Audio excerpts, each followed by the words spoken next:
ဂျပန်ဖိုက်တာကိုအနိုင်ရရှိလိုက်တာကြောင့် UFC လောကမှာအခုလိုအထင်ကြီးတောင်းရုပ်ခံနေရပြီဖြစ်တဲ့ဗန်အားလုံးပဲမင်္ဂလာပါရှင်မြန်မာမီဒီယာ page ကနေကြိုဆိုလိုက်ပါတယ်ဂျိုရှွာဗန်က10ရက်နေ့မှာမြန်မာပရိသတ်တွေရဲ့အားပေးမှုနဲ့အတူဂျပန်ဖိုက်တာနဲ့အလဲထိုးပြိုင်ပွဲတစ်ခုရှိနေခဲ့တာပါအဆိုပါပြိုင်ပွဲကဗန်ချန်ပီယံကပတ်ရပြီးပထမဆုံးပြန်ဖိုက်ရတဲ့ပွဲဖြစ်ပါတယ်သူရထားတဲ့ကပတ်ကိုဂျပန်ဖိုက်တာတက်ဆူရိုထိုင်ယာကလူယူဖို့အတွက်စိန်ခေါ်ခဲ့တာပါ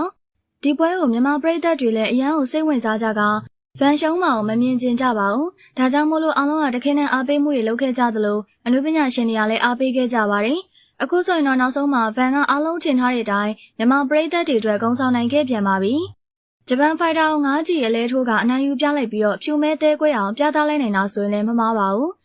ဒီပွဲဟာချန်ပီယံကပတ်ရတော့ပွဲထက်တောင်ပိုပြီးတော့လူစိတ်ဝင်စားမှုမြင့်တက်သွားစေပါတယ်။ကပတ်ရတော့ချန်ပီယံဟောင်းကိုအချိန်2မိနစ်ခွဲလောက်နဲ့သာအနိုင်ရရှိခဲ့တာပါ။ဒါကြောင့်မို့လုတ်ပွဲဆိုပြီးတော့တချို့ကလည်းပြောဆိုခဲ့ကြတာပါ။ဗန်ကိုအချိန်မကြီးပဲအထင်သေးကြကဝေဖန်တာတွေတောင်ရှိပါတယ်။ပေပါချက်ရယ်ဆိုပြီးတော့ပြောဆိုကြတဲ့စကားသံတွေကအခုတော့ရက်စဲသွားရပါပြီ။ဗန်ကဂျပန်ဖိုက်တာကို9ကြီးလောက်သူကပဲလှိမ့်ဆော်ခဲ့တာပါ။ဒိုင်ရတာမရက်ပေးလိုက်ဘူးဆိုရင်အဆိုပါဂျပန်ဖိုက်တာကတော့အတော်လေးကိုအထိနာကနလန်အောင်ထူနိုင်တော့မှာမဟုတ်ပါဘူး။ပွဲရက်ပြီးချိန်မှာတော့မျက်နှာမှာစုပ်သွားအောင်အထိဖြစ်နေခဲ့တာပါ။ပွဲမှာဗန်ဂျပန်ဖိုက်တာကိုအချက်ပေါင်း131ချက်ဆိုခဲ့တာဖြစ်တယ်လို့သိရပါတယ်။ခြေကန်ချက်လက်သီးဒူးတထောင်အားလုံးပေါင်းအချက်ရည်131ဆိုတာတစ်ဖက်ပြိုင်ဘက်ကိုအီးစိမ့်စီတာအမှန်ပါပဲ။ဒါကြောင့်မို့လို့လည်းမျက်နှာကိုရစရာမရှိအောင်ထိလုံးနိုင်ခဲ့တာဖြစ်တယ်လို့တကယ်လို့တော့ပွဲကိုထိုင်ဘက်ကမရက်ရင်ဂျပန်ဖိုက်တာအတွက်မတွေးရစရာဖြစ်ပါတယ်။မိနစ်30နီးပါးဗန်တယောက်တည်းသာလူလိမ့်စော်နေအောင်မြင်လိုက်ရတဲ့ UFC ပရိသတ်တွေကတော့ဒီပွဲပြီးမှဗန်ကိုလက်ဖြားခါနေကြပါပြီ။ဒါအပြင်လက်တလောသတင်းတွေအရ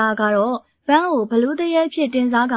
flyweight တန်းမှာသူ့ကိုရှင်ထိုးရတဲ့သူတော်မရှိတော့ဘူးလို့သတင်းတွေထွက်နေတာဖြစ်ပါတယ်။ပြိုင်ဘက်တွေရှင်ထိုးလဲသူတို့သာခံရဖို့များလာတယ်လို့ဗန်ကအခုဆိုရင်တော်လေးကိုကောင်းနေတာကြောင့်ဖြစ်ပါတယ်။ဒီပွဲမထိုးခင်တုန်းကတော့သူ့ကိုရှုံးခဲ့တဲ့ချန်ပီယံဟောင်းကဒီပွဲမှာဗန်ရှုံးလိမ့်မယ်လို့ပြောခဲ့သေးတာပါ။အခုတော့သူလည်းပါဇက်ပေါက်ပိတ်သွားရတယ်လို့ flyweight တန်းလူတွေလည်းဗန်ကိုမချီးကျူးပဲမနေနိုင်ရလောက်အောင်ချန်ပီယံကပတ်နဲ့ထိုက်တန်အောင်မြင်တွေ့လိုက်ရပါပြီ။ဗန်ကစုချင်းငွေအနေနဲ့90တောင်ရရှိလိုက်တာဖြစ်ပါတယ်။ဒါအပြင်သူ့ဘက်ကပြိုင်ဘက်ကိုမနာလိုစိတ်မကောင်းကြံ့စိတ်လည်းတစ်ချက်ကလေးမှမရှိပဲပွဲကိုပွဲလိုသာရှင်ပြိုင်သွားတာပါ။ဗန်ဟာတကယ်ကိုအရေးချင်းရှိတဲ့ဖိုက်တာတဦးဖြစ်တဲ့အတွက်မြန်မာပရိသတ်တွေကလည်းအရန်ကိုဂုဏ်ယူနေကြပါပြီ။ဗန်အသက်ငယ်သေးပေမဲ့လည်းတကယ်ကိုပြင်ဆင်မှုကအားကောင်းသလိုကွင်းထဲရောက်သွားရင်တစ်ဖက်ပြိုင်ဘက်အပေါ်ကြောက်စိတ်မရှိပဲအသက်ကုန်ဖိုက်တက်တာအားသာချက်တစ်ခုပါ။မနေ့ကပွဲရ flyweight ပရိသတ်တွေကြားမှာတော့တော်လေးကိုပြောစရာဖြစ်သွားခဲ့တာပါ။ဒါအပြင်ဗန်ကပွဲပြီးသွားတဲ့အချိန်မှာပုံမပြတ်ပန်းမပြတ်နဲ့မြန်မာလိုင်းချုံကဂုဏ်ယူနေခဲ့သေးတာပါ။ထုံးစံတိုင်းအုတ်ထုတ်လေးပါစောင်းထားသေးတာမို့နှကန်းဒီမာလေးတွေကလည်းကျွေးစင်းကြရပါသေးတယ်